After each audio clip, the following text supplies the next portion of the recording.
Have you ever missed a shot in the wind? I have. We're going to show you what you need to do to avoid that problem. Stay tuned.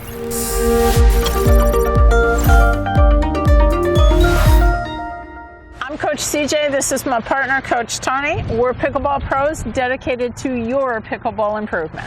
Now, you might have noticed that it's not exactly a calm day out here. It's windy, Coach. Courts. I'm going to blow me over in a second.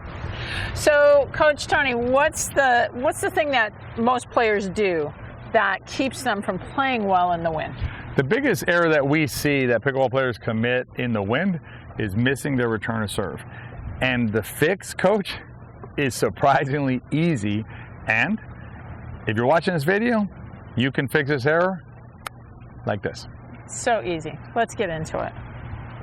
At WeArePickleball, we spend a lot of time on the first 4 shots because it's absolutely critical to your success as a pickleball player. And on a windy day, we see a lot of mistakes made on the return of serve. Second shot in pickleball, the return of serve is so important. You miss returns of serve, really hard to win games, right? And so what happens is you can see the wind is almost blowing us over out here, super windy day. And what happens is we go out to play pickleball, we don't take into account the wind when we're returning serve, resulting in a ton of missed returns of serve. And the missed return of serve costs us points. Yep. And that's the last thing we want to do. And the fix is very simple. You have complete control over where you stand when you return serve.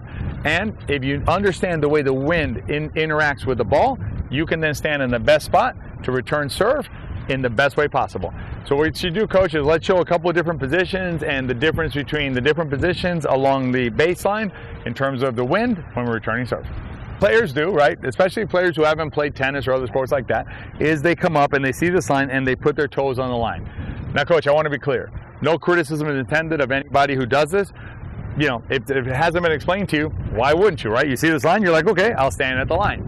And what happens is when we stand at the line, oftentimes that is not the best place for us to stand. What we recommend, Coach, at WeArePickleball, right, both Coach CJ and I recommend, is your starting position normally is going to be 3 feet behind the baseline to start. This is your neutral starting position on any kind of a serve. Then what you're going to do specific to the wind is you're going to decide, is the wind coming this way? If it is, Coach, what do we do? If it's coming into us, we need to take another step or 2 backwards. Yeah. Give ourselves some space to play the wind. And sometimes if the wind is like it is today, as strong as it is today, we'll tell players, say there's a fence here on a court, we'll tell the players, is there any space between you and the fence? You're not far back enough. And, you know, if you don't want to touch the fence, I know some players don't like putting their bodies on the fence, that's fine. You can put your hand behind you like I am here, feel for the fence, or your paddle like this, feel for the fence. As soon as you touch that fence, you stop there. But even standing this far back from the baseline is not going to be wrong if the wind is as strong as it is today coming into my face.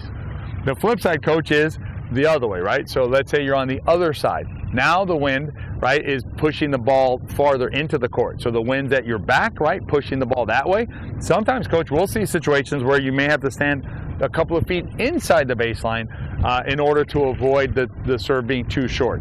The key, Coach, on both of these is that the player, meaning you watching this, has complete control over where they're standing. Either they can stand deeper or shallower, depending on where the wind is that day. Whenever you're playing outside, you need to take note of the elements. In this case, the wind. And so if you have a question about it, or if you're not sure, because this is a partner game, is to say to your partner, hey partner, I think the wind is blowing towards us. Maybe we need to take a step back. Right. Is that what you feel? Or conversely, we're with the wind, we're going to go take a step into the court. Always ask your partner if you're not sure. Yeah, remember, I mean, it's a pretty light, the pickleball is a pretty light object, right? The wind has a tremendous impact in our game, much more than it does in sport like tennis or other sports, even baseball and things like that. This ball is so light and the wind has such an effect on it that if you don't take account of the wind when you're out on the pickleball court, you're likely to make a lot of errors. And here's the key, Coach, right? What we always like to tell players, this is the kind of error that is super easy to fix and over which you have complete control. Where you're standing on the court. Stand in the right spot, you're less likely to make an error. We always like to say agency. Yep. So what do we do in the wind to exercise our agency? The important thing is to recognize A, that there's wind, B, which way is it headed, and then adjust our positions, particularly on the return of serve. So important, adjust your position based on the wind to give yourself the best chance to hit your return of serve. If you'd like to improve your pickleball game, we've got some resources down below. Click on the link, because together we can train smart, live bold, and age well. All right, Coach, so the wind is a little bit hard to read today. I think it's coming a little bit in my face. It's sideways, but a little in my face. So what I'm going to do is I'm going to stand on the baseline. Coach is going to serve me a ball, and then see what happens if I stand at the baseline.